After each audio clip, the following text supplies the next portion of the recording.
Ramadan special பள்ளிவாசல் style நோம்பு கஞ்சி வீட்லயே எப்படி செய்யறதுங்கிறத பார்க்கலாம். எல்லா பள்ளிவாசல்லையும் நோம்பு கஞ்சி கொடுத்தாலும் வீட்ல நம்ம செய்யறது தனி டேஸ்ட் தான். குக்கர்ல நெய் சேர்த்துட்டு அதுல ஹோல் கரம் மசாலா அந்த ரம்ப இலை, ஜீரகம், வெந்தயம், மிளகு இதெல்லாம் சேர்த்து சாட்டே பண்ணியிருக்கிறேன். இது கூட வெங்காயமும் பச்சை மிளகாவும் சேர்த்துருக்கிறேன்.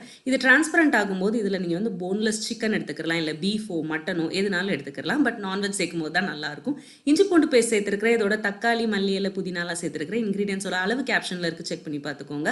பாஸ்மதி அரிசியோ இல்ல ஜீரக சம்பாவோ அதை பாசிப்பருப்போட நீங்கள் ஒரு 10 நிமிஷம் ஊற வச்சு அதுக்கப்புறமா இதில் சேர்த்துக்கோங்க. அண்ட் தேவையான அளவு தண்ணியும் சேர்த்துட்டு கொஞ்சமாக உப்பு சேர்த்துட்டு ஒரு 5 விசில் வர வரைக்கும் இதை வந்து நான் ப்ரெஷர் குக்கரில் குக் பண்ண போகிறேன். அதுக்கப்புறமா இதை லைட்டாக வந்து மேஷ் பண்ணிவிட்டு இதோட ஃப்ரெஷ்ஷாக எடுத்த தேங்காய் பாலும் நீங்கள் சேர்த்துக்கோங்க. தேங்காய் பால் சேர்த்ததுக்கப்புறமா கொதிக்கக்கூடாது, லைட்டாக ஹீட் ஆனால் போதும். தேவையான அளவு தண்ணி சேர்த்துக்கோங்க. உங்களுக்கு என்ன கன்சிஸ்டன்சியில் வேணுமோ அதே மாதிரி தண்ணி சேர்த்துட்டிங்கன்னா நல்ல டேஸ்டியான நோம்பு கஞ்சி வீட்டிலேயே ரெடி ஆகிடும்.